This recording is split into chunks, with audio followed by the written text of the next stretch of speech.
Essential doctrines of Christianity గురించి మనము study చేస్తా ఉన్నాం. ఒకసారి తిమోతి ఎక్స్పోజిటర్స్ అకాడమీ యొక్క విజన్ మీకు జ్ఞాపకం చేయాలని నేను ఇష్టపడుతున్నాను. తిమోతి ఎక్స్పోజిటర్స్ అకాడమీ యొక్క విజన్ ఏమిటంటే నమ్మకమైన బైబిల్ ఎక్స్పోజిటరీలను తయారు చేయటం, to train faithful Bible expositors. Timothy expositors academy యొక్క మిషన్ ఏంటంటే సంఘమునకు క్షేమాభివృద్ధి కలిగేలా బైబిల్ ఎక్స్పోజిటరీ బోధనలో తర్బీదునివ్వటం, to train in the Bible expository teaching for the edification of the church. Timothy expositors అకాడమీకి ఉన్నటువంటి మూల వాక్యం ఏమిటంటే 2 తిమోతి 2:15, దేవుని ఎదుట యోగ్యుని గాను సిగ్గుపడనక్కరలేని పనివాని గాను సత్యవాక్యంను సరిగా ఉపదేశించువాని గాను నిన్ను నీవే దేవునికి కనపరుచుకున్నటకు జాగ్రత్త పడము. ఇది ఈ వాక్యానికి మనము విధేయత చూపుతూ సిగ్గుపడనక్కర్లేని పనివానిగా ఉండటానికి, సత్యవాక్యాన్ని సరిగా ఉపదేశించడానికి, దేవుని సన్నిధిలో మనము కనపరుచుకోవడానికి జాగ్రత్త పడాలి. అందులో ఇదొక ప్రయత్నం. ఇప్పటి వరకు మనం biblical theology or the study of the Bible గురించిన కొన్ని పాఠాలు నేర్చుకున్నాం. Theology proper the study of God గురించి కొన్ని పాఠాలు నేర్చుకున్నాం. అదే సమయంలో డాక్ట్రిన్ ఆన్ ట్రినిటీ అనే అంశాన్ని గురించి కూడా కనీసం కొంత మట్టుకు మనం స్టడీ చేశాము. Christology the study of the deity of the Lord Jesus Christ గురించి కూడా మనం స్టడీ చేశాము. Pneumatology the study of the Holy Spirit గురించి నేర్చుకున్నాము. Anthropology the study of humanity గురించి మనం నేర్చుకున్నాము. ద స్టడీ ఆఫ్ సిన్ గురించి కూడా మనము కంప్లీట్ చేశాం. ఇవాళ మనం సుటీరియాలజీ ద స్టడీ ఆఫ్ సాల్వేషన్ గురించి మనము స్టడీ చేయాలి. సాల్వేషన్ గ్రీక్ లో సుటీరియా అంటే సాల్వేషన్, సొటర్ అంటే మీనింగ్ సేవియర్ అని అర్థం. సాల్వేషన్ అంటే డెలివరెన్స్ అవ్వచ్చు, సేఫ్టీ అని పర్యాయ పదాలు డిక్షనరీలో రాయబడ్డాయి. ప్రిజర్వేషన్ అని, సౌండ్నెస్ అని, రెస్టోరేషన్ అని, అండ్ హీలింగ్ అని. ఈ సాల్వేషన్ అనే పదాన్ని యొక్క కాంటెక్స్ట్ యొక్క తీవ్రత మనకు అర్థం కావాలంటే ఎవరికి ఏ పర్స్పెక్టివ్ లో లేక ఏ సిచ్యువేషన్ లో మనకు డెలివరెన్స్ కావాలి, ఏ సిచ్యువేషన్ లో మనకు ప్రిజర్వేషన్ కావాలి అంటే మనుషులమైన జన్మతః కర్మతః మనకున్నటువంటి పాపపు స్థితిని బట్టి పరిశుద్ధమైన దేవుడు మన ఎడల ఉగ్రుడై ఉన్నాడు. దేవుని యొక్క తీర్పు మన మీద ఉంది. దీని నుంచి మనం రక్షించే నాదుడు ఎవరు లేడు. సో మనకు కావాల్సిన సాల్వేషన్ ఏమిటి అంటే from God himself, from the Rath of God. So కాబట్టి దాని గురించిన భావన మనం లేక దాని గురించిన మీనింగ్ మనకు అర్థం కావాలంటే హెబ్రీ పత్రిక 2వ అధ్యాయం 3వ వచనంలో చాలా చక్కగా రాస్తాడు. గొప్ప రక్షణ అన్నాడు, గ్రేట్ సాల్వేషన్. ఆ గ్రంథకర్త రాస్తూ అంటాడు, ఇంత గొప్ప రక్షణను మనం నిర్లక్ష్యము చేసిన ఎడల ఎలాగో తప్పించుకుంటాము అంటే తప్పించుకునే అవకాశాలు లేవు అని అర్థం అన్నమాట. ఇది గొప్ప రక్షణ. ఎంత గొప్ప రక్షణ అంటే బికాస్ దాని వెనక చెల్లించబడిన క్రయం. ఉదాహరణకి ఒక వాటర్ బాటిల్ ఉందనుకోండి, ఈ వాటర్ బాటిల్ విలువ దేనిపైన ఆధారపడుతుంది? ఈ వాటర్ బాటిల్ యొక్క కాస్ట్ ఎంత అనే దానిపైన ఆధారపడుతుంది. ఈ 1/2 litre water bottle, Tupperware water bottle బహుశా ఒక 200-250 ఎంతో, అంతకని ఎక్కువ కాస్ట్ ఉండదు. ఒకవేళ ఇందులో నీళ్లు కాకుండా దీని మొత్తము ఇందులో ప్రెషస్ గోల్డ్ చేత నింపారనుకోండి, అప్పుడు బాటిల్ కాస్ట్ పెరుగుతుందా పెరగదా? ఖచ్చితంగా పెరుగుతుంది. ఈ బాటిల్ కాస్ట్ దేనిపైన ఆధారపడుతుంది అంటే దానిపైన ఉన్నటువంటి విలువ పైన ఆధారపడుతుంది. అలాగే because it is God who paid the price on the cross of Calvary. అందుకనే ఈ రక్షణ ఎటువంటి రక్షణ అంటే గొప్ప రక్షణ. ఆ గ్రంథకర్త అంటాడు, ఇంత గొప్ప రక్షణను మనం నిర్లక్ష్యము చేసిన ఎడలా ఎలాగో తప్పించుకుందాం. గ్రేట్ సాల్వేషన్ అని ఇంగ్లీష్ లో రాయటం, సో గ్రేట్ సాల్వేషన్. దీని వెనక ఉన్నటువంటి విలువను మనం గ్రహించడం చాలా చాలా ప్రాముఖ్యమైనది. బైబిల్లో మాట రాయబడింది, ఒకడు సర్వలోకం సంపాదించుకొని తన ప్రాణం కోల్పోతే వానికి ఏం ప్రయోజనం అని రాయబడింది. అంటే ఒక వ్యక్తి యొక్క ప్రాణము సర్వలోకంతో పోలిస్తే వ్యక్తి యొక్క ప్రాణమే విలువ ఎక్కువ. If that is the case, సృష్టికర్త తను తాను బలిగా అర్పించుకొని మనకు గొప్ప రక్షణ ఉచితంగా మనకు అనుగ్రహిస్తున్నాడు అంటే ఆ రక్షణ ఎంత గొప్పదో ఒకసారి ఆలోచించే ప్రయత్నం చేయండి. అలాగే బైబిల్ గ్రంథంలో 5:10 నిత్య రక్షణ, ఇటర్నల్ సాల్వేషన్, ఇటర్నల్ సాల్వేషన్. అందుకనే మనం ఏం నమ్ముతాం అంటే సాల్వేషన్ ఈస్ ఇటర్నల్ అని మనం నమ్ముతాం. There are different schools of thought. కొంతమంది ఏమంటారంటే ఈ రక్షణ చాలా టెంపరరీ అండి, రక్షణ పోతే పోవచ్చు అండి, ఒక్కసారి రక్షించబడిన తర్వాత చివరిదాకా ఈ రక్షణ ఉంటుందో లేదో గ్యారంటీ చెప్పలేమండి అని చెప్పే స్కూల్ ఆఫ్ థాట్ కూడా ఉంది. కానీ మనం ఏం చేస్తామంటే వాక్యాన్ని బాగా పరిశీలిస్తే నాకు అర్థమైన సత్యం ఏంటంటే సాల్వేషన్ ఈజ్ ఎటర్నల్. దీని వెనుక చాలా ప్రశ్నలు వస్తాయి. చివరిలో మనం డిస్కస్ చేసుకుందాం, దాని గురించి డిస్కస్ చేసుకుందాం. అప్పుడు దాని గురించిన వివరణ ఇంకా కొంచెం తెలుసుకోవడానికి ప్రయత్నించేద్దాం. సంపూర్ణ రక్షణ అని తెలుగులో రాయబడింది, కానీ ఇంగ్లీష్లో అలా లేదు. ఈ రక్షణ సంపూర్ణముగా రక్షించుటకు శక్తివంతుడై ఉన్నాడు. గొప్ప రక్షణ, నిత్య రక్షణ, సంపూర్ణ రక్షణ. ఇంట్రడక్షన్ గా ఈ మాటలు దయచేసి రక్షణ గురించి ఆలోచించినప్పుడు గుర్తుపెట్టుకునే ప్రయత్నం చేయండి. చార్ల్స్ రైరీ అనే గొప్ప పండితుడు ఆయన ఇలా అన్నాడు, the basis of salvation, the basis of salvation in every age is the death of Christ. అంటే సిలువకు వెనక కానివ్వండి, సిలువకు ముందు కానివ్వండి, అంటే క్రీస్తు పూర్వం కానివ్వండి, క్రీస్తు తర్వాత కానివ్వండి, the basis of salvation in every age is the death of Christ. అంటే వాళ్ళు విశ్వాసంతో ముందుకు చూశారు, మనం విశ్వాసంతో వెనక్కి చూస్తున్నాం, అంత తేడా. ఇంకేమన్నాడు, the requirement for salvation in every age is faith. That is true. The object of faith in every age is God. The content of faith changes in various ages. ఎందుకంటే God's truth is revealed progressive way. దేవుని యొక్క truth అనేది progressive వేలో reveal చేయడం జరిగింది కనుక ఎవరికి ఎంత సత్యమైతే దొరికిందో లేక రివీల్ చేశాడో దానిపైన ఆధారం చేసుకొని రానయ్యున్న యేసుక్రీస్తునందు విశ్వాసం ఉంచాల్సిందే. Salvation is always by faith. Salvation is always depending upon the death, burial and resurrection of the Lord Jesus Christ. And objective salvation is always God. The only content of faith change అవుతుంది. నిజంగా ఈ దీని గురించిన వివరణ నాకు తెలిసినప్పుడు I was completely satisfied. నాకు కూడా చాలా ప్రశ్నలు ఉండేవి కొంతకాలం క్రితం, కానీ ఈ వాక్యాన్ని బాగా స్టడీ చేస్తా ఉంటే నాకు బాగా అర్థమైంది. ఇంకేమన్నాడు, in other words, no matter when a person has lived, there salvation is ultimately dependent on the work of Christ and a faith placed in God. But the amount of knowledge a person had concerning the specifics of God's plan has increased through the ages via God's progressive revelation. మరలా చదువుతున్నాను, ఇది చాలా important. అందుకనే beginning లోనే దీని గురించి ఒక అవగాహన మనం కలిగి ఉన్నట్లయితే మనకు చాలా మనకున్నటువంటి డౌట్స్ అన్ని కూడా ఒక్కసారి క్లారిఫై అయిపోతాయి. చాలా చక్కగా రాశాడు బైబిల్ పండితుడు చార్ల్స్ రైరీ అనే వ్యక్తి.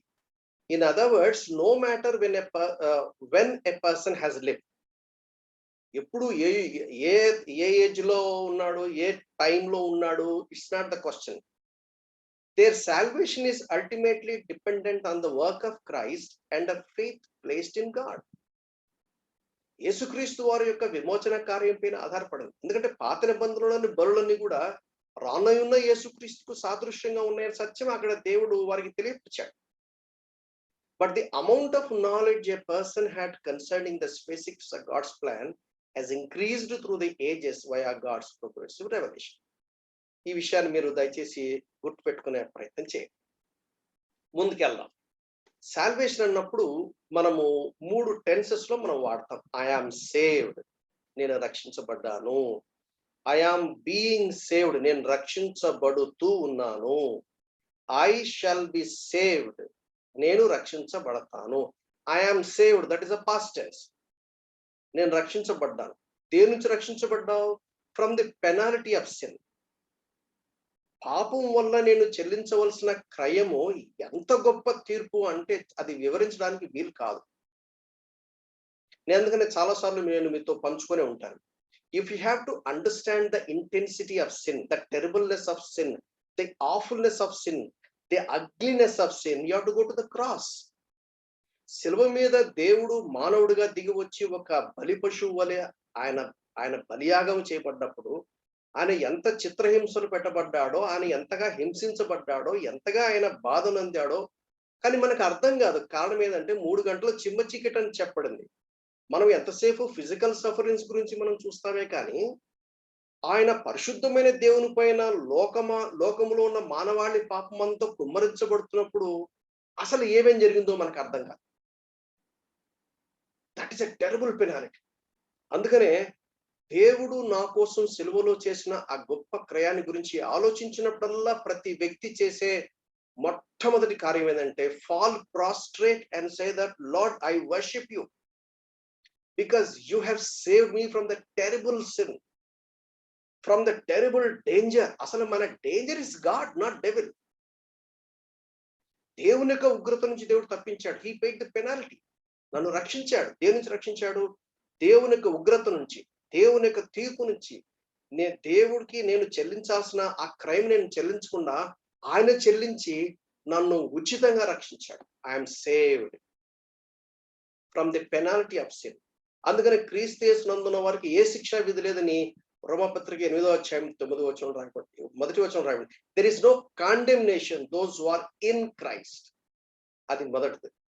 Past tense, I'm saved. రెండోది, ఐఎమ్ బీయింగ్ సేవ్డ్. నేను రక్షించబడ్డాను కదా, మరలా ఎందుకు దినదినం రక్షించబడాలి? దానికి కాంటెక్స్ట్ మారిపోతుంది. దేని నుంచి రక్షించబడ్డావు? దేవుని యొక్క తీర్పు, దేవుని యొక్క ఉగ్రత నుంచి నేను తప్పించబడ్డాను. నా పాపములు క్షమించబడ్డాయి. నా యేసుక్రీస్తు రక్తంలో నేను శుద్ధి చేయబడ్డాను. ఇప్పుడు దేవుడికి నాకు ఒక రిలేషన్షిప్ ఏర్పడింది. ఇంకా చాలా వివరాలు ఉన్నాయి, అవన్నీ మనం నెమ్మదిగా చూద్దాం. రెండోది, ఐఎమ్ బీయింగ్ సేవ్డ్. నేను రక్షించబడుతూ రావాలి. దేని నుంచి రక్షించబడుతూ రావాలి? From the power of sin. రక్షించబడినంత మాత్రాన నేను పెద్దది ఏంజిల్ లాగా అవ్వను. రక్షించబడినంత మాత్రాన నేను మళ్ళా పాపం చేయకుండా పరిశుద్ధంగా ఉంటామనేది నా వల్ల కాదు. ఎందుకంటే నాలో పాప నైజం ఉంది, నాలో పాప స్వభావం ఉంది. రక్షించబడిన తర్వాత నేను నూతన సృష్టిగా చేయబడ్డాను. దాని గురించిన వివరాలన్నీ మనం చూద్దాం. అయితే మరలా పాపము నా మీద ప్రభుత్వం చేసే ప్రతి క్షణం కూడా నేను జాగ్రత్త పడకపోతే నేను పాపం చేసే అవకాశం ఉంది. అందుకనే మరలా పాపం చేయకుండా దేవుడు నన్ను పరిశుద్ధునిగా తీర్చాడు, నీతిమంతునిగా తీర్చాడు. అందులో నేను కొనసాగాలి. నేను దినదినము రక్షించబడుతూ రావాలి. Present continuous tense, I'm being saved. అందుకనే రోమపత్రిక మొదటి కొరింథీ 1:18 అంటాడు, సిలువను గూర్చిన వార్త నశించుచున్న వారికి వెలుగుతున్నాం కానీ రక్షించబడుచున్న, ప్రజెంట్ కంటిన్యూస్ టెన్స్, రక్షించబడుచున్న మనకు ఆ సిలువ దేవుని శక్తి. అది రెండవది. I'm saved from what? From the penalty of sin. రెండవది, I'm being saved from what? From the power of sin. మరలా నేను శోధించబడతాను, మరలా నేను పాపం చేసే అవకాశం ఉంది. అయితే పాపము చేయకుండా దేవుడు నాకు సదుపాయం చేశాడు.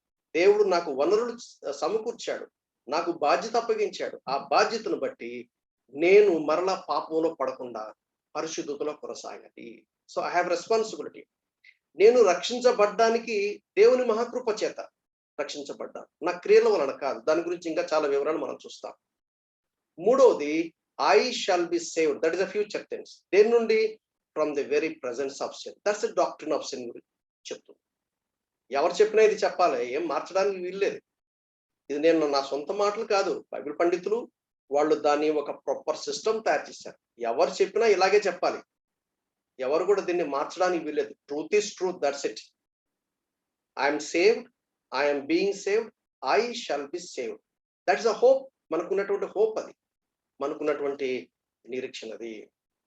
మనము కనీసము 13 కాంపోనెంట్స్ ఉన్నాయి. రక్షించబడ్డప్పుడు యాక్చువల్గా ఏం జరిగింది? నేను రక్షించబడ్డాను, రక్షించబడుతూ ఉన్నాను, రక్షించబడతాను. ఈ ప్రాసెస్ లో చాలా సంగతులు మనకు తెలియకుండా జరిగినాయి. చాలా సంగతులు అందులో నా జోక్యం ఏమి లేదు. ఆ దేవుడే తన మహాకృప చేత చేసి పెట్టాడు. కానీ అందులో కొంత నాకు పాత్ర ఉంది. నేను చేయవలసిన బాధ్యత కూడా కొంచెం పెట్టాడు. వాటి గురించిన అవగాహన కోసము కనీసం 13 కాంపోనెంట్ చాలా చాలా చెప్తారు కానీ నేను వాటన్నిటిలో ఇంపార్టెంట్ అన్ని కూడా గ్యాదర్ చేసి ఒక బిగ్ పిక్చర్ ఇవ్వటానికి మీకు ప్రయత్నం చేస్తాను. నేను మరలా చెప్తున్నాను, దేవుని వాక్యము చాలా లోతైనది. ఒక్క విశ్వాసం గురించి కనీసం ఒక గంట సేపు మాట్లాడచ్చు. వాక్యంలో అన్ని ఉన్నాయి సత్యాలు, కానీ ఆ ఒక్క విశ్వాసం కోసం గంట సేపు నేను చెప్తే నా సబ్జెక్ట్ కంప్లీట్ కాదు. కాబట్టి నేనేం చేస్తానంటే ఎక్స్పోజిటరీ టీచర్స్ గా మీకు బేసిక్స్ ఒక బౌండరీస్ లాగా సెట్ చేయడానికి మీకు కావాల్సిన మినిమం ట్రూత్ ఏదైతే కావాలో అది నేను మీ ముందు ఉంచడానికి నేను ప్రయత్నం చేస్తాను. మొదటిది విశ్వాసము, ఫెయిత్. రెండవది రిపెంటెన్స్, పశ్చాత్తాపము. మూడవది రీజనరేషన్. రీజనరేషన్ అనే పదానికి చాలా ఇబ్బంది పడ్డాను తెలుగులో ట్రాన్స్లేట్ చేయడానికి. నాకు I'm still not really satisfied. పునర్జీవము అనటానికి I'm still not really satisfied, but తోచింది ఏదో పెట్టేశాను. ఇంప్యూటేషన్, ఇది కూడా నాకు కరెక్ట్ వర్డ్ దొరకలేదు. ఆరోపించబడుట అనేది అది నెగిటివ్ సెన్స్ గా చెప్తారు, ఆపాదించబడుట కరెక్ట్ అని చెప్తారు. రికన్సిలియేషన్, సమాధాన పరచుట అని తెలుగులో రాశారు కానీ అది కూడా అప్రోప్రియేట్ వర్డ్ కాదు, దానికి సంధి చేయబడుట అని చెప్పడం కరెక్ట్. ప్రొపిషియేషన్, శాంతింపజేయుట. అటోన్మెంట్, ప్రాయశ్చిత్తము. రిడమ్షన్, విమోచనము. దత్తపుత్రత్వము, అడాప్షన్. జస్టిఫికేషన్, నీతిమంతునిగా తీర్చబడుట. సాంక్టిఫికేషన్, పరిశుద్ధపరచబడుట. ప్రిజర్వేషన్, భద్రపరచబడుట. గ్లోరిఫికేషన్, మహిమపరచబడుట. 13 కాంపోనెంట్స్ ఉన్నాయి. బహుశా మనం 2 క్లాసెస్ లో దాన్ని కంప్లీట్ చేయడానికి ట్రై చేస్తాం దేవుని చిత్తం అయితే. విశ్వాసం. విశ్వాసం అనే దానికి మంచి డెఫినేషన్ హెబ్రీ పత్రిక 11వ అధ్యాయం 1వ వచనం మనం చూస్తాం. విశ్వాసం అనున్నది నిరీక్షింపబడు వాటి యొక్క నిజ స్వరూపమును, అదృశ్యమైనది ఉన్నదనడానికి రుజువు. విశ్వాసం అనున్నది నిరీక్షింపబడు వాటి యొక్క నిజ స్వరూపము, అదృశ్యమైనవి ఉన్నవి అనడానికి రుజువు. ఇక్కడ 2 ప్రాముఖ్యమైన పదాలు కనబడతాయి. ఒకటి ఏంటంటే విశ్వాసము, రెండవది నిరీక్షణ. ముందు ఈ రెండింటికి తేడా తెలిస్తే గానీ ఈ డెఫినేషన్ మనం అర్థం అవడానికి సాధ్యం కాదు. ఈ హెబ్రీ గ్రంథకర్త రాస్తూ విశ్వాస వీరుల పట్టిక రాస్తూ దాని గురించి రాస్తాడు. విశ్వాసం అనేది ఏంటి? నిరీక్షింపబడు వాటి యొక్క. విశ్వాసం అంటేనేమో ప్రజెంట్, నిరీక్షణ అంటేనేమో ఫ్యూచర్. అది డిఫరెన్స్. ఏంటి విశ్వాసం అంటే? ప్రజెంట్, ఇప్పటి గురించి మాట్లాడేది విశ్వాసం. ఇప్పుడు గురించి మాట్లాడేదే దాన్ని భవిష్యత్తు గనక నేను దాన్ని ఆపాదించాననుకోండి అప్పుడు అది నిరీక్షణ అవుతుంది. ఆ రెండు డిఫరెన్స్ గుర్తుపెట్టుకోండి. ఒకటేమో విశ్వాసం, రెండోది నిరీక్షణ. ఏంటి విశ్వాసం అంటే? విశ్వాసం అనేది నిరీక్షింపబడు వాటి యొక్క నిజ స్వరూపం. నాకు ఒక నిరీక్షణ ఉంది. ఏమి నిరీక్షణ? యేసుక్రీస్తు త్వరలో వస్తాడు, ఆయన వచ్చినప్పుడు నేను ఆయన్ని కలుసుకుంటాను, ఆయనతో పాటు యుగాయుగములు ఉంటాను. బైబిల్లో వ్రాయబడిన సత్యం నేను నమ్మాను కాబట్టి ఒక రోజు వస్తుంది, ఆ రోజున సాతాను గాని వారి దూతలు గాని ఉండరు, అక్కడ శోధన ఉండదు, అక్కడ పాపం ఉండదు, అక్కడ సూర్యుడు ఉండడు, అక్కడ చంద్రుడు ఉండడు, అక్కడ నిత్యత్వం ఉంటాము. ప్రకటన గ్రంథంలో చాలా వివరాలు రాయబడ్డాయి. నేను అవన్నీ చదివి అవి సత్యమే, అది దేవుడే చెప్పాడు అనే కన్విక్షన్స్ నాకు ఏర్పడ్డాయి. కాబట్టి నా మనసులో పదిలంగా ఒక ట్రూత్ ఏమిటది? భవిష్యత్తులో జరగబోతుంది, భవిష్యత్తులో జరిగేది. దాన్ని నేనేం చేశాను? నమ్మాను. విశ్వాసం అనేది నిరీక్షింపబడి వాటి యొక్క నిజస్వరూపం. అది నిజస్వరూపం, నిజంగా ఉన్నది ఉన్నట్టుగా నా మనోనేత్రాలతో నేను చూడగలుగుతున్నాను.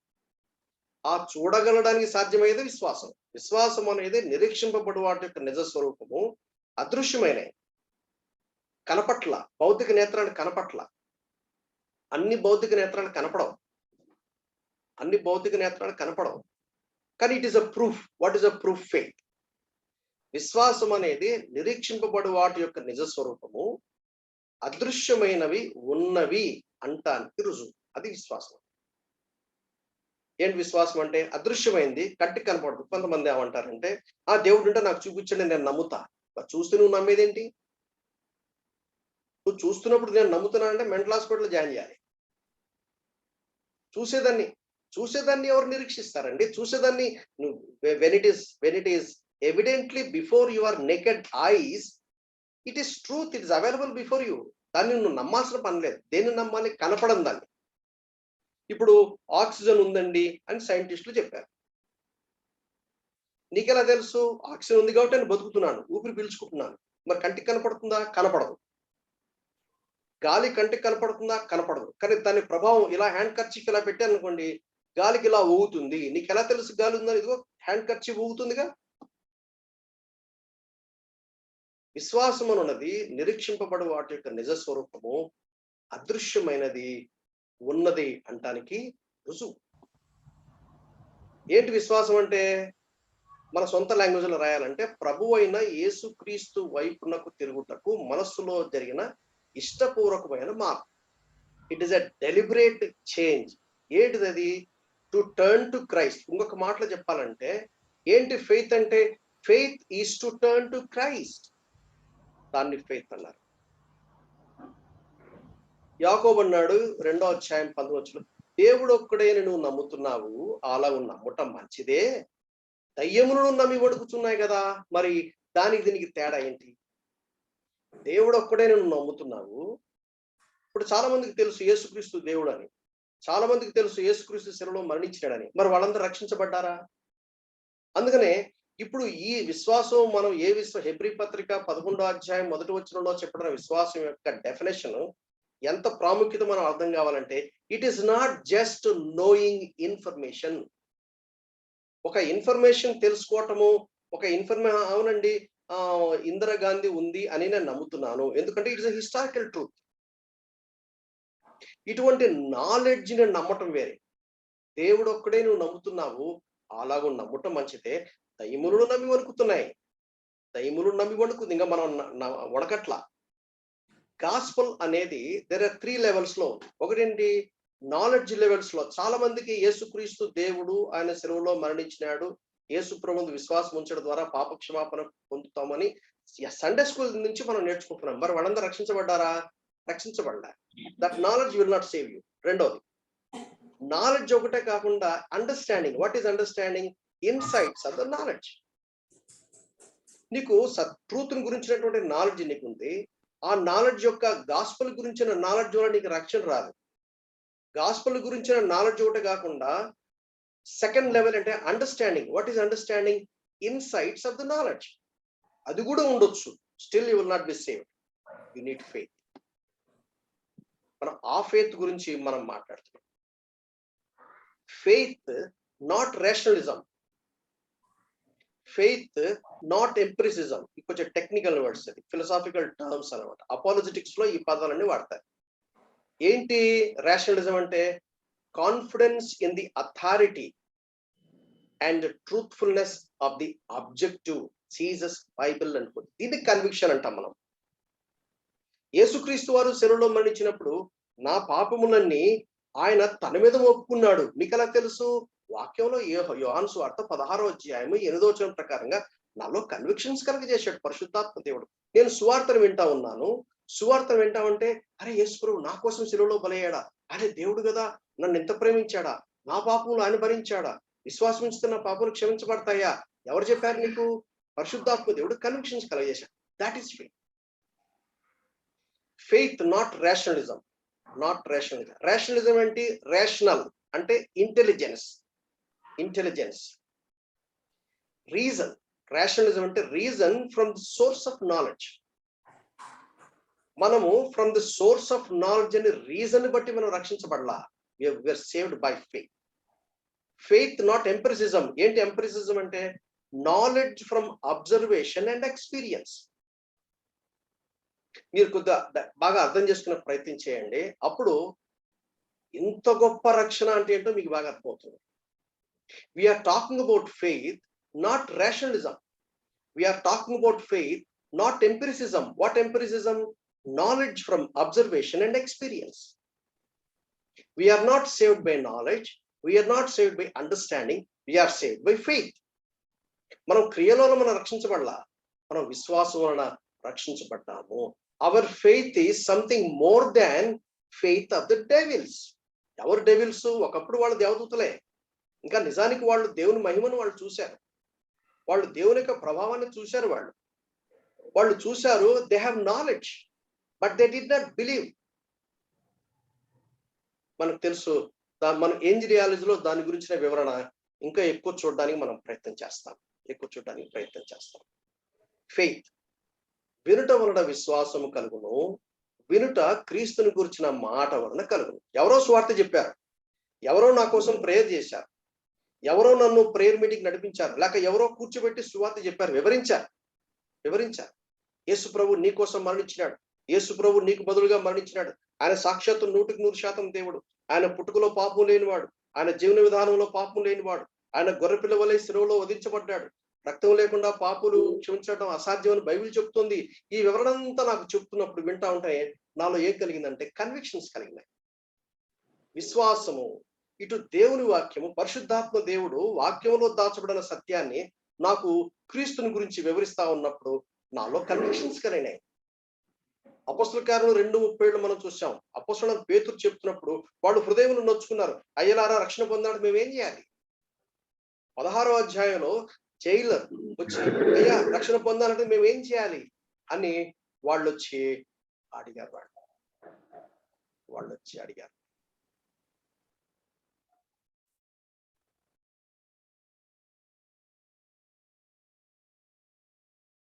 ఇంకా ఎవరో మాట్లాడుతున్నారు, నాకు డిస్టర్బెన్స్ వస్తుంది.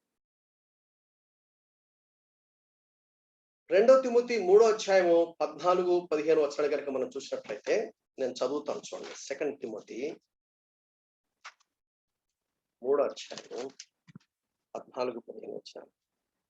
క్రీస్తునందుంచవలసిన విశ్వాసము ద్వారా రక్షణార్థమైన జ్ఞానము నీకు కలిగించుటకు శక్తిగల పరిశుద్ధ లేఖనము.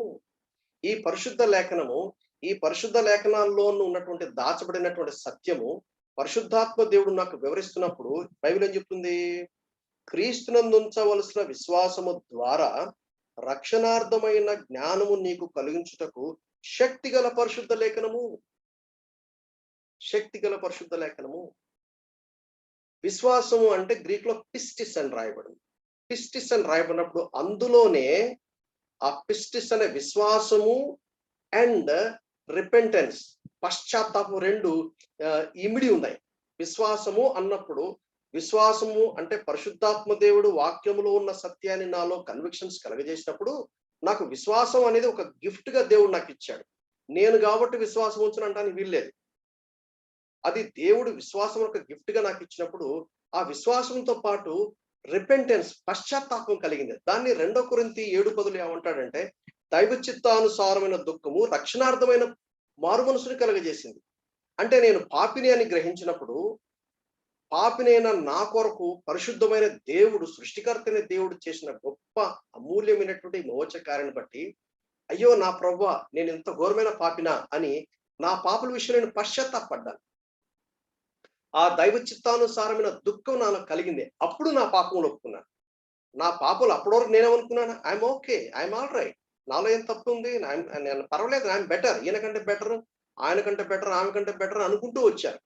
కానీ ఎప్పుడైతే పరిశుద్ధాత్మ దేవుడు నా పాపములు ఒప్పింపజేశాడో అప్పుడు నేనేం చేశానంటే అయ్యో ఎంత ఘోరమైన పాపిని ప్రభువా అని పబ్లిక్ గా ఓపెన్ గా ఐఎమ్ సిన్నర్, నేను పాపిని, నేను తప్పు చేశాను, నేను పాపం చేశాను అని పబ్లిక్ గా ఓపెన్ గా చెప్తాం.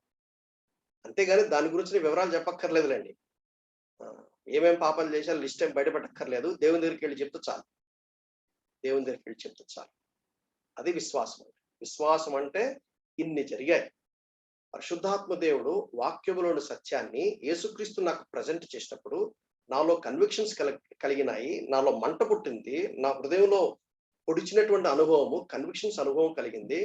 యేసుక్రీస్తునందు విశ్వాసం ద్వారా రక్షణ కలిగించే శక్తి లేఖనాల్లో దేవుడు పెట్టాడు. నాలో దైవ చిత్తానుసారమైన దుఃఖం నాకు కలిగింది.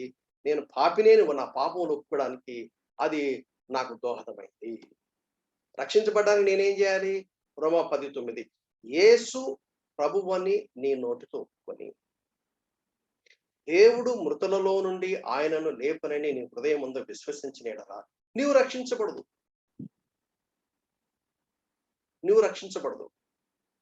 మొట్టమొదటి హృదయంలో కన్విక్షన్స్ రావాలి. ఏమిటా కన్విక్షన్? యేసు ప్రభు నా కొరకు సెలవులో, ఇప్పుడు చూడండి చాలా సింపుల్ గా చెప్పారు బైబిల్లో. దేవుడు మృతులలో నుండి ఆయనను అంటే యేసుక్రీస్తును లేపనని హృదయంలో విశ్వసించాలట. యేసు ప్రభువును తిరిగి లేపాడంటే దాని అర్థం ఏంటి? ఆయన చనిపోయాడు, ఆయన పాతి పెట్టబడ్డాడు, ఆయన సిలువ వేయబడ్డాడు అంటే దాని వెనక ఆ ట్రూత్ వస్తుంది. అంటే యేసుప్రభు నా కోసం సిలువలో మరణించినాడు, యేసుప్రభు నాకు బదులుగా నా మరణాన్ని తన మీద మోపుకున్నాడు, నేను చేసిన పాపానికి రావాల్సిన క్రయాన్ని ఆయన చెల్లించాడు, ఆయన మరణించి మూడో దిన తిరిగి లేచాడు అనే ప్రాపర్ కన్విక్షన్స్ నాలో, డీప్ కన్విక్షన్స్ నాలో కలిగాయి. That is the work of the Holy Spirit. ఎప్పుడైతే హృదయంలో కలిగిందో అప్పుడు వెంటనే నా నోటితో ఏమని చెప్తానంటే యేసు ప్రభు. అప్పటి వరకు నేనే ప్రభువును, నా జీవితానికి నేనే ప్రభువును, I'm lord of my life.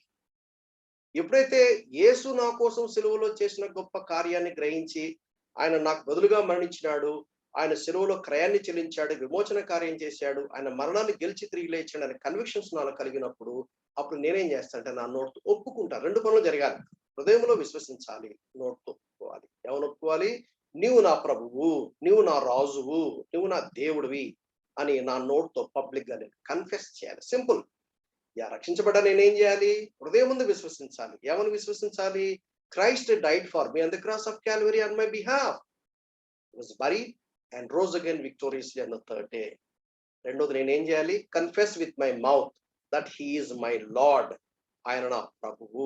చాలా మంది తమ జీవితాల్లో యేసుక్రీస్తును రక్షకుడుగా అంగీకరిస్తారు, ప్రభువుగా అంగీకరించరు. ఈ మధ్య కాలంలో కొంతకాలం క్రితం నేను వైజాగ్ వెళ్ళాను. స్పెషల్ మీటింగ్స్ కోసం పిలిచారు వాళ్ళు. వెళ్ళిన తర్వాత అక్కడ ఒక బ్రదర్ నాకు బాగా పరిచర్య చేశాడు. అక్కడ సిస్టమ్ చాలా బాగుంటుంది. ఏం చేస్తారంటే గెస్ట్ కు రూమ్ ఇస్తారు, అది మందిరంలోనే ఒక పోర్షన్ ఉంది. ఒక బ్రదర్ ఎప్పుడు కనిపెట్టుకుని ఉంటాడు 24/7. బ్రదర్ టీ తెచ్చిమంటారా, కాఫీ తెచ్చిమంటారా, లేకపోతే మీకేమైనా ఇబ్బందిగా ఉందని మాటికి అడుగుతూ ఉంటారన్నమాట, ఏమైనా హెల్ప్ చేయడానికి. సరే చివరికి బాగా బ్రదర్ పాపం నాతోనే ఉన్నాడు. 3 days అయిన తర్వాత వెళ్తూ బ్రదర్ నాకు చిన్న సహాయం చేయండి అని అడిగాడు. అయ్యో మీరు నాకు ఎంత సేవ చేశారు, చెప్పండి మీకోసం నేను ఏమన్నా చేస్తాను. సరిగ్గా నాకేమైంది, ట్రైన్కు టయానికి కొంచెం ముందు చెప్పాడు. కొద్దిగా ముందన్న చెప్తే బాగుంది. ఏంటిదంటే బ్రదర్ మీరు మా అమ్మాయితో మీరు మాట్లాడాలి, ఆ అమ్మాయి ఇంకా రక్షించబడలేదు అంటే నువ్వు తొందరగా తీసుకురా, నాకు టైం అవుతుంది కదా, నేను మాట్లాడతాను, at least I do the best. సరే తీసుకొచ్చాడు. తీసుకొచ్చిన తర్వాత నాకున్న కొంచెం టైం ఉంది, నేను ఎట్లా స్టార్ట్ చేయాలా, అదొక పెద్ద ప్రాబ్లం. కాన్వర్జేషన్ స్టార్ట్ చేసినప్పుడు ఒక కొత్త వ్యక్తితో మాట్లాడుతున్నప్పుడు వేర్ టు స్టార్ట్ అనేది ఇస్ వెరీ వెరీ ఇంపార్టెంట్. ఉన్న టైం చాలా కొద్ది టైము. ఏం చేయాలో నాకు తోచకుండా నేను ప్రేయర్ చేసుకుంటా ఉన్నాను. సరే ఆ అమ్మాయి తర్వాత బ్రదరు తన వైఫ్ 2 పిల్లలు మొత్తం ఫ్యామిలీ అంతా వచ్చి రూమ్ లో కూర్చున్నారు. అప్పుడు నేను ఆమె నువ్వు రక్షించబడ్డావా అమ్మాయి అని అడిగిన. లేదు అంకుల్ అంది. నీకెలా తెలుసు అన్న? నువ్వు రక్షించబడలేదని నీకెలా తెలుసు అన్న? రివర్స్ లో వెళ్ళి చిన్నగా ఒక్కొక్క క్వశ్చన్ వేస్తా ఉన్నా. నువ్వు బైబిల్ చదువుతావా? చదువుతాను అంకుల్. బైబిల్ చదువుతుంటే నీకు అర్థమవుతుందా? అర్థమవుతుంది అంకుల్. నువ్వు ప్రార్థన చేస్తావా? చేస్తాను అంకుల్. నువ్వు దేవుణ్ణి వర్షిప్ చేస్తావా? చేస్తాను అంకుల్. నువ్వు వర్షిప్ చేస్తానంటున్నావు, ప్రార్థన చేస్తానంటున్నావు, వాక్యం చదువుతావు. ఎందుకంటే నాకు తెలుసు. ఏం తెలుసు? మారు మనస్సుకు తగిన ఫలములు ఏంటో నాకు తెలుసు. బాప్తిస్మ యోహాను అన్నాడు, బాప్తిస్మ తీసుకోవడానికి వస్తే మారు మనస్సు తగిన ఫలాలు ఫలించండి అన్నాడు క్లియర్ గా. లేకుంటే మీరు సర్ప సంతానమా లేకపోతే మారు మనసు, ఈ 2 గుంపులు ఉంటాయి. అప్పుడు ఆ అమ్మాయి దాన్ని ఆ సైన్స్ నాకు అర్థమైన తర్వాత వెంటనే అప్పుడు క్లియర్ ఎక్స్ప్లెయిన్ చేసి రోమా 10:9 చెప్పాను. Do you believe that Jesus died for you? Yes uncle. అమ్మాయి ఇంటర్మీడియట్ చదువుతుంది అనుకుంటారు. ఈ ప్రశ్న లేగానే నాకు ఒకటి బాగా అర్థమైందంటే ఆ అమ్మాయి యేసుక్రీస్తు నువ్వు ఎప్పుడన్నా నీ పాపములు ఒప్పుకున్నావా? నేను ఒప్పుకున్నాను అంకుల్. యేసుప్రభు నీ పాపములు క్షమించడం నమ్ముతున్నావా? ఎన్ని పాజిటివ్ సెన్స్ వచ్చినాయి. Then I understand. ఏమర్థమైందంటే రక్షించబడింది కానీ రక్షణ నిశ్చయిత లేదు. యేసు రక్షకుడిని నమ్మింది కానీ యేసు ప్రభువుగా నమ్మల. చాలా మందికి ఈ క్లారిటీ ఇవ్వడం చాలా ప్రాముఖ్యమైనది. రక్షణ గురించిన అవగాహన మనకు ఫస్ట్ ఆఫ్ ఆల్ మనకు ఉండాలి. బోధకులమైన మనకు రక్షణ గురించిన ఒక ప్రాపర్ కాంక్రీట్ అండర్స్టాండింగ్ ఉంటే అప్పుడు we can help many young people. ఎందుకంటే ఈ దినాల్లో బెదరగొట్టే వాళ్ళు చాలా మంది ఉన్నారు. వాక్యం చెప్పేటప్పుడు ఎలా చెప్తారంటే ఎంత పరిశుద్ధున్నో అన్న లెవెల్లో చెప్తారు. విన్నవాళ్ళు బహుశా నేను రక్షించబడలేదేమో అందుకనే నేను ఇలా లేవేమో అనుకుంటాం. యథార్థంగా మాట్లాడడానికి చాలా తక్కువ. యేసు ప్రభు అని నీ నోటితో ఒప్పుకొని దేవుడు మృతులలో నుండి ఆయనను లేపిన నీ హృదయం ముందు విశ్వసించిన కదా నీవు రక్షించబడదు. ఇంకొక విధంగా చెప్పనివ్వండి. ఏంటి ఫెయిత్ అంటే? Faith is a bridge between reason and truth. Our faith is a reasonable faith. Not irrational faith. మన రీజన్ లెస్ ఫెయిత్ కాదు అది. Our faith is a reasonable. అంటే there is lots of knowledge, lots of wisdom. ఏది పడితే అది మనం నమ్మం. బైబిల్లో రాయబడిన ట్రూత్ దెర్ ఇస్ మీకు ఆల్రెడీ డాక్ట్రిన్ అండ్ గాడ్ గురించి చెప్పినప్పుడు మీకు కొన్ని ఫిలాసఫీస్ ఉన్నాయని వాటి గురించి చెప్పాను. ఫెయిత్ అలోన్ మేము నమ్ముతామండి. Okay, next question, faith on what? Our faith in the Lord Jesus Christ. Our faith in the Lord Jesus Christ who is God of the Bible. బైబిల్లో ఉన్నటువంటి దేవుని గురించిన విశ్వాసం నాకుంది. This is a reasonable faith. అయితే నా reason ఏం చేస్తుంది? ఒక స్టేజ్ వరకు వెళ్తుంది. ఒక స్టేజ్ పోయిన తర్వాత హ్యూమన్ రీజన్ కి అర్థం కాదు. అందుకనే దేవుని గురించిన చాలా సంగతులు it is beyond human reason. అందుకనే మానవుడు తన సొంత జ్ఞానం చేత దేవుణ్ణి గ్రాస్ప్ చేయలేడు. We cannot comprehend the truths of God. అక్కడ పరిశుద్ధాత్మ దేవుడు సహాయం చేయాలి. ఎలా సహాయం చేస్తాడు? By faith. Faith is the bridge between the actual truth. Actual truth ఏదైతే ఉందో అది నాకు this part of the grave నాకు అర్థం కాదు. సమాధికి యువతలు నాకు అర్థం కాదు. సమాధిని దాటిన తర్వాత అక్కడ పరిశుద్ధాత్మ దేవుని యొక్క సంపూర్ణమైనటువంటి అవగాహన నాకు కలుగుంటుంది. కాబట్టి అప్పుడు నేను పర్ఫెక్షన్ లోనికి ఎంటర్ అవుతాను. కాబట్టి అప్పుడు నాకు చాలా సంగతులు అర్థమవుతాయి. అంత మట్టుకు దాని గురించినటువంటి ట్రూత్ ఏంటిదంటే by faith. Faith is the bridge between reason and truth. Faith అంటే ఏంటి? ప్రభుని యేసుక్రీస్తు వైపు తిరగటానికి మనసులో కలిగినటువంటి ఇష్టపూర్వకమైన మార్పు. ఇది నాట్ బై ఫోర్స్. నేను ఇష్టపడ్డాను, నేను లోబడ్డాను, నేను కన్ఫెస్ చేశాను, నేను అడిగాను, యేసయ్యా నా జీవితంలోకి రండయ్యా, నాకు ప్రభుగా ఉండండి నేను అడిగా. దేవుడు బలవంతంగా ఎవరి జీవితంలో జొరబడ్డు. ఫెయిత్ యేసుక్రీస్తు, to turn towards Christ, that is faith. Repentance ఏంటి? టు టర్న్ అరౌండ్, అంటే లోకములో నుండి, పాపము నుండి యేసుక్రీస్తు వైపు తిరగటానికి. అది వరకు నేను లోకం వైపు తిరుగుతా ఉన్నాను. ఇప్పుడు నా జీవితంలో కార్యం జరిగింది. టర్న్ 180 degrees నేను తిరిగాను. రిపెంటెన్స్ అంటే అర్థం ఏంటి? టర్న్ అరౌండ్, లోకం నుండి, పాపం నుండి. ఫెయిత్ అంటే ఏంటి? Walk towards Christ.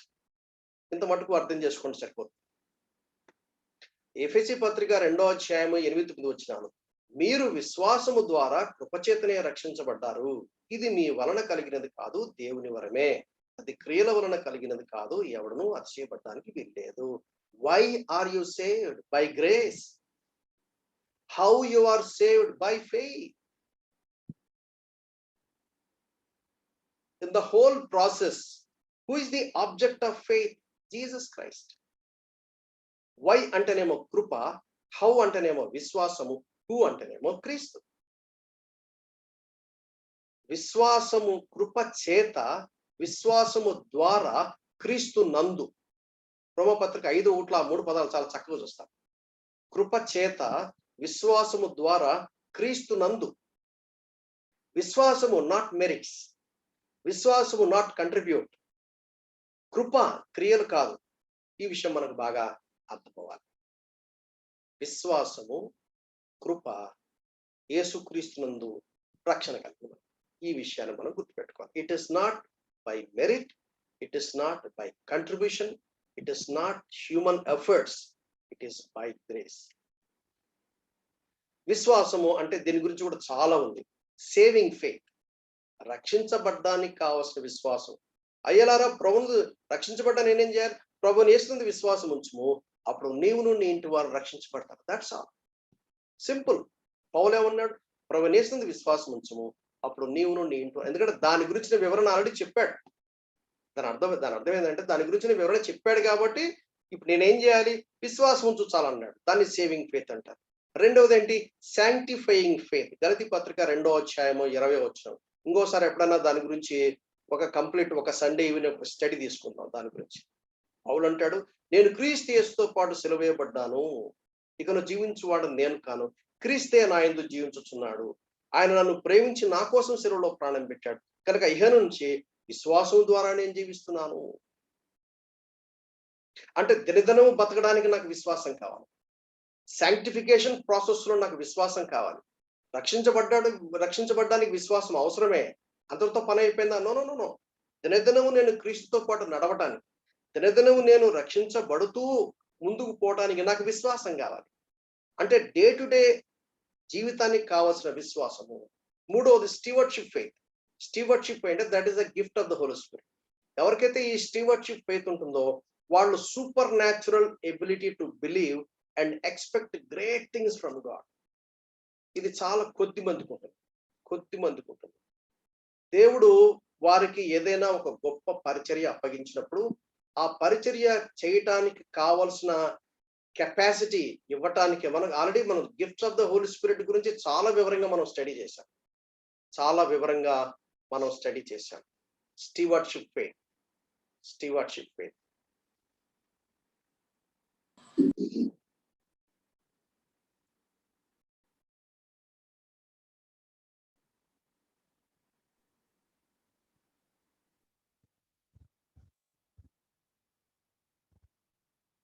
చాలా ఉన్నాయి విశ్వాసం గురించి చెప్పడానికి. ఇంకా మనం నేర్చుకోవాల్సిన పాఠాలు చాలా ఉన్నాయి. విశ్వాసం ద్వారా రక్షించబడ్డాను, విశ్వాసం వలన నేను నీతిమంతుడిగా తీర్చబడుతున్నాను,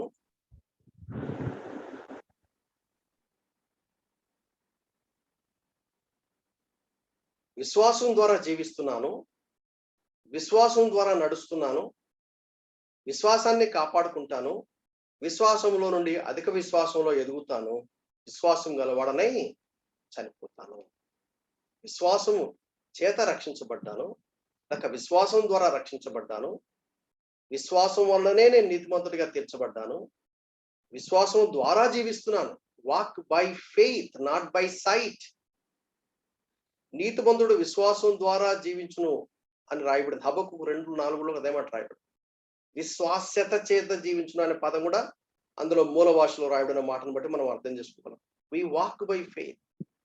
విశ్వాసాన్ని కాపాడుకోవాలి అంటే గాడ్స్ రూల్స్ బుక్ ప్రకారంగా దేవుని యొక్క వాక్యపు ఎక్స్పోజర్ లో ఏ ట్రూత్ అయితే నాకు అర్థమైందో ఆ ట్రూత్ లో నేను నడుచుకుంటూ వచ్చాను, చివరి వరకు ఫెయిత్ఫుల్ గా జీవించాను అని దాని భావన. ఈ విశ్వాసంలో ఎదుగుతా ఉంటాను. రోమా 1:17. అంతకంతకు వెతకడానికి దేవుని నీతి దాంట్లో ఉందట. విశ్వాసం గలవాడనై నేను చనిపోతాను. ఒక మాట చెప్పాలంటే what is faith? To turn to Christ. I think that's enough. We had ఇది చాలా ప్రాముఖ్యమైనది. చాలా వింటా ఉంటాము. ఒక కాంక్రీట్ అండర్స్టాండింగ్ మీకు కలిగి ఉండాలని దీని గురించి కొంచెం ఎక్కువగా చెప్పడం జరిగింది. మిగిలిన కాస్త వేగంగా చూసుకుంటూ వెళ్తాం. పశ్చాత్తాపము, దీని గురించి ఆల్రెడీ మనం చూసాం. పాపము నుండి తిరుగుట. సో 1 స్ట్రోక్ లో విశ్వాసం, పశ్చాత్తాపం గురించి మనం చూసాం. మూడవది రీజనరేషన్. రీజనరేషన్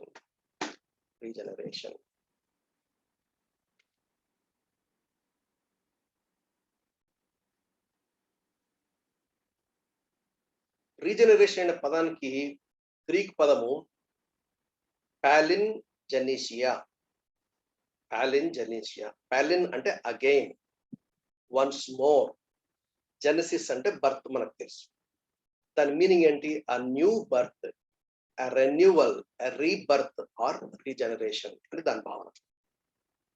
మనకు రీజనరేషన్ అనగానే వెంటనే ఏం గుర్తు రావాలి? న్యూ లైఫ్ అని మనకు గుర్తు రావాలి. నూతన జీవం అని గుర్తుపెట్టుకోవాలి. మన పాత స్థితి ఏంటి? I'm dead in my sins and trespasses. పాపముల చేతను, అపరాధముల చేతను నేను చచ్చి ఉంటుని. నేనంటే ఎవరా? ఆ నేను అనే spirit. I'm a spirit being. దేవుడు నన్ను సృష్టించినప్పుడు దీని గురించి డాక్టర్ అండ్ మ్యాన్ గురించి మనం స్టడీ చేసినప్పుడు చాలా వివరంగా చూసాం. దేవుడు మానవుణ్ణి తన రూపంలో చేశాడన్నప్పుడు, అందులో ఒక ప్రాముఖ్యమైన భాగం ఏంటంటే God made man a spirit being because God was with him. ఎందుకంటే లైఫ్ అనేది ఎక్కడి నుంచి రావాలి? దేవుళ్ళ నుంచి రావాలి. Life always originates from God. అక్కడనే దేవుడు లేడు అనే ఎథిజం మనం ఫెయిల్ అయిపోతుంది. దేవుడు లేడంటే మరి లైఫ్ ఆయన నుంచి వచ్చింది? there is no explanation. దాని గురించి కూడా మనం చూసాం కొంతమాట. నా పాత స్టేట్ ఏంటి? దేవుని యొక్క జీవం నాలో నుంచి వెడలిపోయింది కనుక నేను చచ్చాను. ఇప్పుడు చావంటే అర్థమే కదా. ఇప్పుడు ఫిజికల్ డెత్ అని, ఎప్పుడు ఫిజికల్ డెత్ అంటే ఫిజికల్ బాడీలో లైఫ్ లేనప్పుడు. ఫిజికల్ బాడీలో లైఫ్ లేకుంటేనేమో ఫిజికల్ డెత్ అంట. స్పిరిచువల్ లైఫ్ లో స్పిరిట్ డెడ్ అయినప్పుడు అంటే దేవుడికి నాకు డిస్కనెక్షన్ ఏర్పడింది. దేవుడు నాకు రిసోర్స్ గా ఉండి అక్కడి నుంచి నాకు లైఫ్ రావాల్సింది. లైఫ్ నాలో ఫ్లో అవుతూ కట్ చేశాను నేను. సెల్ఫ్ ఇండిపెండెంట్ డిక్లేర్ చేసుకున్నాను. అదే పాపం కదా. ఆదికాండం 3వ అధ్యాయం దాని గురించి చాలా వివరాలు చూసాం. That is my old state. అయితే టైటస్ చాప్టర్ 3:5లో ఇంగ్లీష్ లో ఉంది, తెలుగులో సరిగ్గా లేదు. He saved us by the washing of regeneration and renewing of the Holy Spirit. అంటే స్పిరిట్ ఈస్ రీజనరేటెడ్. ఎట్లా రీజనరేట్ అయింది? 1 కొరింథీ 6:19 పరిశుద్ధాత్మ దేవుడు మీ దేహమందు నివసించడానికి మీకు దేహం అనుగ్రహించబడింది. So the Spirit of God dwells in my spirit. ఎప్పుడైతే హోలీ స్పిరిట్ నా స్పిరిట్ లోనికి రావడం జరిగిందో డెడ్ స్పిరిట్ రివైవ్ అయింది. అదే రీజనరేషన్ అంటే. అదే రీజనరేషన్. దీన్ని 3 విధాలుగా చెప్పొచ్చు. న్యూ బర్త్ అని చెప్పొచ్చు, న్యూ క్రియేషన్ అని చెప్పొచ్చు, స్పిరిచువల్ రిజరెక్షన్ అని కూడా చెప్పొచ్చు. మూడిటికి అదే meaning. Regeneration may be defined as an act of God whereby God imparts his own life and nature upon the believing sinner. ఏంటి రీజనరేషన్ అంటే? రీజనరేషన్ అనేది ఏంటిదంటే దేవుడు తన సొంత జీవాన్ని నాకు ఇంపార్ట్ చేశాడు, అంటే నాకు ఆపాదించాడు, నాలో పోసాడు ఆ జీవాన్ని. అందుకనే యోహాను 3:16 ఎవరైతే యేసునందు విశ్వాసం ఉంచుతారో వారు నశింపక నిత్య జీవం పొందినట్లు. నిత్య జీవము ఎవరిలో ఉంటుంది? దేవుళ్ళో ఉంటుంది. అది నాకు ఎలా ఇస్తాడు? పరిశుద్ధాత్మ దేవుడు వచ్చి నాలో నివసిస్తాడు గనక అది ఎట్లా సాధ్యము? I don't no.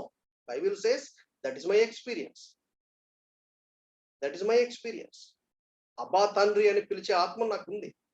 దేవునితో నాకు మళ్ళా కనెక్షన్ రెస్టోర్ అయింది. దేవునితో నాకు రిలేషన్షిప్ ఉంది. దేవునితో నాకు ఫెలోషిప్ ఉంది. ఎట్లా సాధ్యమైంది? Because I'm regenerated, not repaired. దేవుడు రిపేర్ చేయాల, regenerate. I was dead, there is no life. అయితే పరిశుద్ధాత్మ దేవుడు నాలోకి వచ్చిన కారణం చేత ఆయన తన సొంత లైఫ్ నాకు ఇంపార్ట్ చేశాడు. ఆయన నేచర్ నాకు ఇచ్చాడు. ఆదికాండం 3వ అధ్యాయంలో ఆదాము అవ్వ నుంచి వెడలిపోయింది. యేసుక్రీస్తు శిలువలో చేసిన కారణం విమోచన కార్యాన్ని బట్టి మరలా నాకు వచ్చింది. దీన్ని తెలుగులో చెప్పాలంటే ఏమని చెప్పాలి? ప్రభు అయిన యేసునందు విశ్వాసం ఉంచిన పాపికి దేవుడు నూతన స్వభావము లేక నూతన జీవము లేక నిత్య జీవము లేక తిరిగి జన్మించుట లేక నూతన జన్మను ఆపాదించే ప్రక్రియను పునర్జీవము అనొచ్చు. ఈ రీజనరేట్ కనుక కాకపోతే దేవునితో రిలేషన్షిప్ ఉండదు, దేవునితో ఫెలోషిప్ ఉండదు. రిలేషన్షిప్ ఫస్ట్ ఉంటుంది, తర్వాత ఫెలోషిప్ ఉంటుంది. మొట్టమొదటి దేవునితో సంబంధాలు ఉంటాయి, తర్వాత దేవునితో సహవాసం ఉంటుంది. దేవునితో సహవాసం చేయాలన్నా, దేవునికి సంబంధాలు ఉన్నా నాకు ఏం కలగాలి? రీజనరేట్ అవ్వాలి. ఏంటి రీజనరేట్ అంటే? దేవుని యొక్క లైఫ్ ని నాకు ఇచ్చాడు. దేవుని యొక్క ఆయన లైఫ్ నాకు వచ్చినప్పుడు ఆయన నేచర్ నాకు వచ్చింది. అదే న్యూ నేచర్ అన్నారు. ఓల్డ్ నేచర్ ఆదాము యొక్క స్వభావము, పాత పడిపోయిన పాప స్వభావము. కొత్త స్వభావం ఏంటి? పరిశుద్ధాత్మ దేవుడు నివసిస్తున్నాడు. పరిశుద్ధాత్మ దేవుని యొక్క స్వభావం నాలో. ప్రభువైన యేసునందు విశ్వాసం ఉంచిన పాపికి దేవుడు నూతన స్వభావము లేక నూతన జీవము లేక నిత్య జీవము లేక తిరిగి జన్మించుట లేక నూతన జన్మను ఆపాదించే ప్రక్రియను పునర్జీవము అని అంటారు. దాన్ని నూతన సృష్టి 2 కొరింథీ 5:17, క్రీస్తు యేసునందు సృష్టించబడిన వారు ఎఫెసీ 2:10, దేవుని వలన పుట్టిన వారు యోహాను 1:13, క్రొత్త జన్మ యోహాను 3:7, దేవుని స్వభావమునందు పాలిభాగస్తులు అవుతారని 2 పేతురు 1వ అధ్యాయం 4వ వచనం చెప్పండి. ఇదంతా ఒకటే.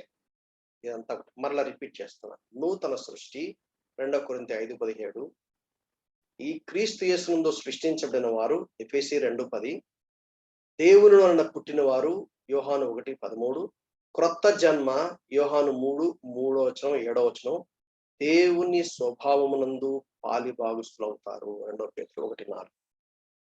మీకు పోయినసారి చెప్పాను, దాని గురించి మళ్ళా తర్వాత చెప్తానని చెప్పాను. Now I want explain. ఇదివరకు మీకు ఒక పిక్చర్ నేను చూపించాను. పాపం గురించి మాట్లాడినప్పుడు, డాక్టర్ సిన్ గురించి మాట్లాడినప్పుడు దీంట్లో కూడా డిఫరెంట్ స్కూల్స్ ఆఫ్ థాట్ ఉన్నాయని కూడా చెప్పాను.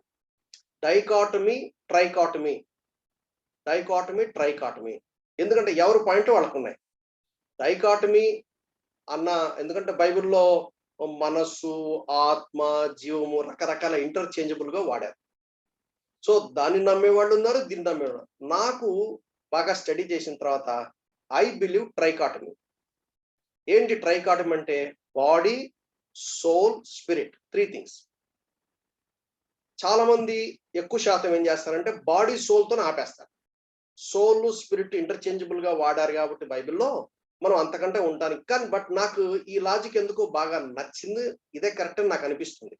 ఒకవేళ రేపు పొద్దున ఇంకొకసారి ఎప్పుడైనా దాని గురించి ఇంకా డీటెయిల్డ్ అండర్స్టాండింగ్ వస్తే నేను మార్చుకుంటానేమో నాకు తెలియదు. కానీ ఇప్పటి వరకు నాకు అర్థమైన ట్రూత్ను బట్టి I believe trichotomy is a right thing. మీకు డాక్టర్ అండ్ మ్యాన్ గురించి వచ్చినప్పుడు నేను దాని గురించి వివరణ మీకు ఇవ్వడం జరిగింది. What is body? Body is world's conscience. అంటే ఈ లోకంలో ఎండకెండుతాను, గాలికి ఆడతాను, కాలిస్తే బూడిదవుతాను, నీళ్ళేస్తే నానుతాను. Body is expose to the world. Soul ఏంటి? దట్ ఈస్ మీ, మైసెల్ఫ్, అంటే మై ఐడెంటిటీ. సోల్ ఈ సెల్ఫ్ కాన్షియన్స్, అంటే నేను, నన్ను, నాకు సంబంధించి. Spirit is God's conscience. అందుకనే ఇది కొంచెం క్లోజ్ టు ది ట్రూత్ అనిపిస్తున్నాను ట్రైకాటమీ. బాడీ గురించి ఇంకా దాన్ని ఎక్కువ ఎక్స్ప్లెనేషన్ నేను రాయలేదు. బాడీ అన్నప్పుడు ఏంటి? బోన్స్, బ్లడ్, మజిల్స్ 3 భాగాలుగా చేయొచ్చు. అది మనకు పెద్ద ఎంత ఇంపార్టెంట్ కాదు, దాని గురించి వివరణ అవసరం లేదు కూడా, ఎవరికైనా అర్థమవుతుంది. సోల్ ని how soul can be further divided. ఏంటి సోల్ అంటే? That is personality. ఏంటి personality? Mind to think, heart to feel and will to decide. That is a personality. Spirit ని కూడా బైబిల్ పండితులు ఇలా డివైడ్ చేశారు. I think I was told so. కనీసం ఒక 7-8 మంది గ్రేట్ థియోలాజియన్స్ వాళ్ళు అండర్స్టాండ్ చేసుకుని వాళ్ళు తీసుకొచ్చినటువంటి పిక్చర్ ఇది. ఇది నేను గీసిన పిక్చర్ కాదు, ఇది నేను తయారు చేసిన పిక్చర్ కాదు.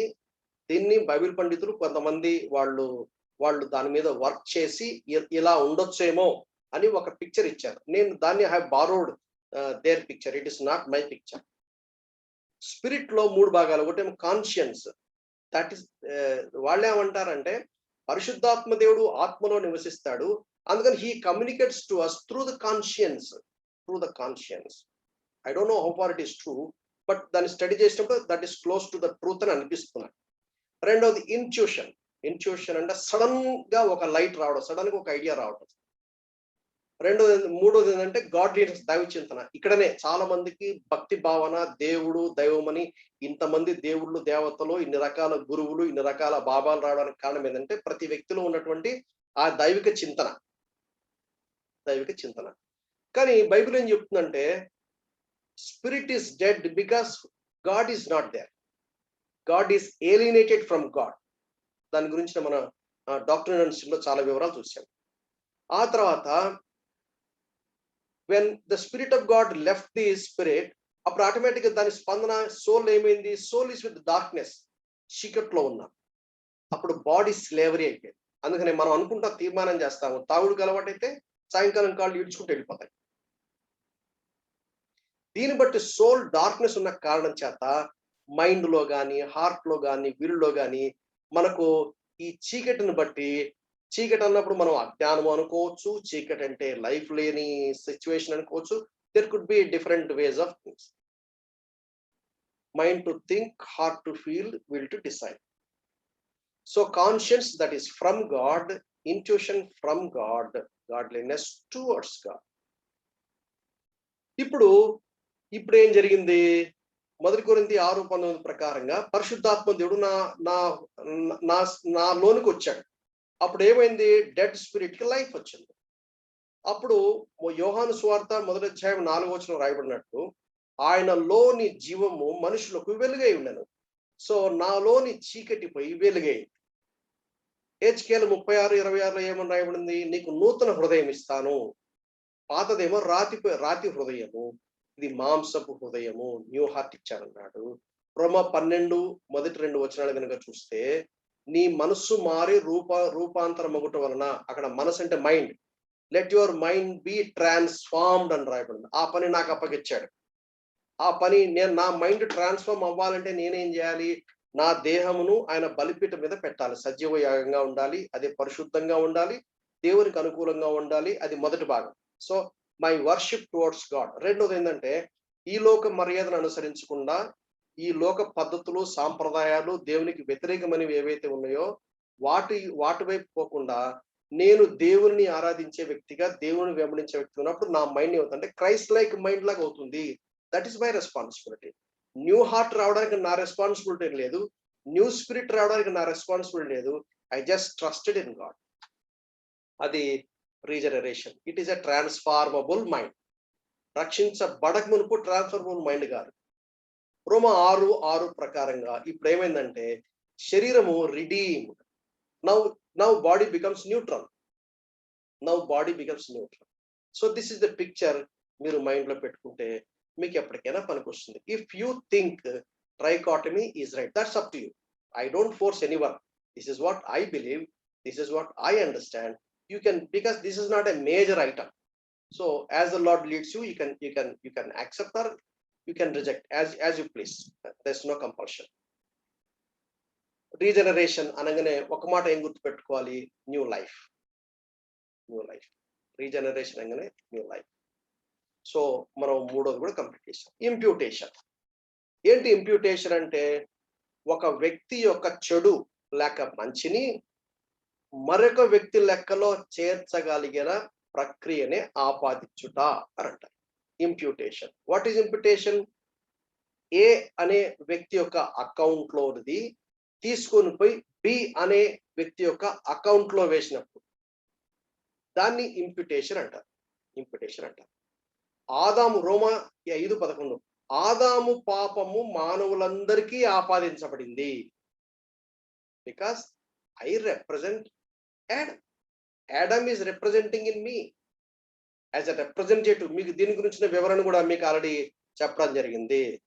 యేసుక్రీస్తు శిలువలో మరణించినప్పుడు as a representative, as a substitute, 2 states అన్నమాట.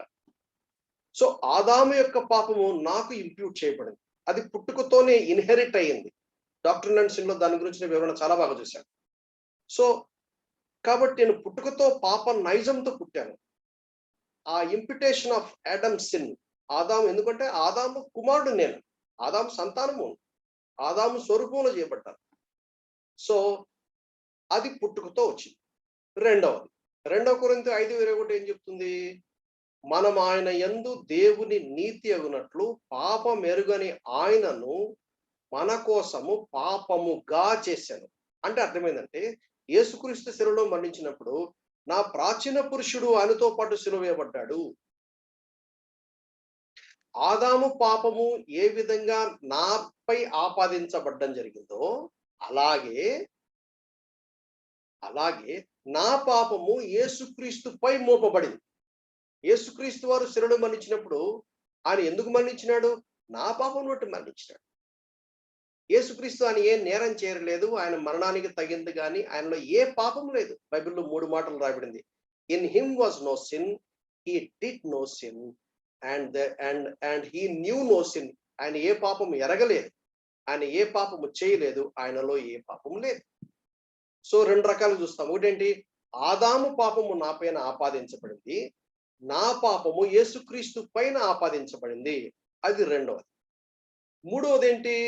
ఎవరైతే యేసుక్రీస్తును విశ్వసించారో విశ్వసించిన వారిపై యేసుక్రీస్తు వారి యొక్క నీతి నాపై ఆపాదించబడింది. 3 లెవెల్స్. ఆదాము పాపము నా మీద మోపబడింది, నా పాపము యేసుక్రీస్తు మీద మోపబడింది, మూడవది యేసుక్రీస్తు యొక్క నీతి నాపై ఆపాదించబడింది. ఎప్పుడు? ప్రభువైన యేసునందు విశ్వాసం ఉంచినప్పుడు. 3 విధాలు. ఇంప్యూటేషన్, డాక్ట్రిన్ ఆన్ ఇంప్యూటేషన్ లో 3 విషయాలు నేర్చుకుంటాం. Adam's sin nature to all human beings by birth. ఆదాము యొక్క పాపము నాపై ఆపాదించబడింది.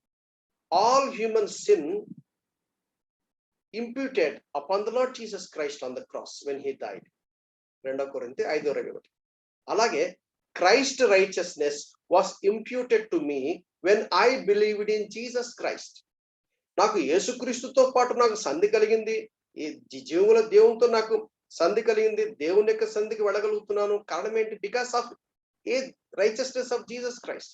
నా నీతి కాదు, నా నీతి మురికి పెరికలే.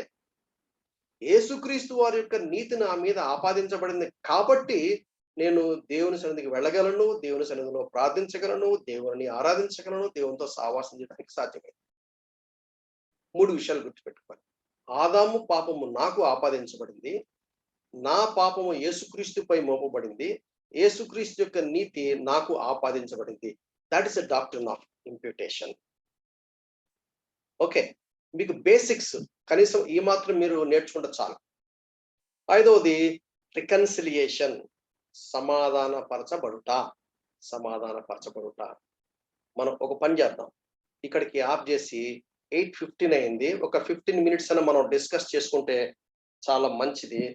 మనము మిగిలిన విషయాలు దేవుని చిత్తమైతే రేపు మళ్ళా దీన్ని మనం కంటిన్యూ చేద్దాము. విన్న దాన్ని మనము ఈ మాటలన్నీ వింటుంటే నాకేమనిపిస్తుంది అంటే, ప్రతిసారి కూడా మధ్యలో ఆపేసి now let us spend some time in worship అనిపిస్తుంది. అంటే ఈ దేవుడు మన కోసం ఎంత చేశాడో చూడండి. ఈ దేవుని యొక్క ప్రణాళిక జగత్తు పునాది వేయబడు మునిపే క్రీస్తులో నన్ను ఏర్పాటు చేసుకున్నాడు అన్నప్పుడు ఏమేం చేశాడో అవన్నీ ఆలోచిస్తే గుండె పగిలిపోతుంది. ఒకటి మనం ఏం చేస్తామంటే response, we fall prostrate and we surrender and we say that Lord we love you, Lord we worship you, Lord we love you and we worship you. So next the మనం తర్వాత మనం కంటిన్యూ చేసుకుందాం.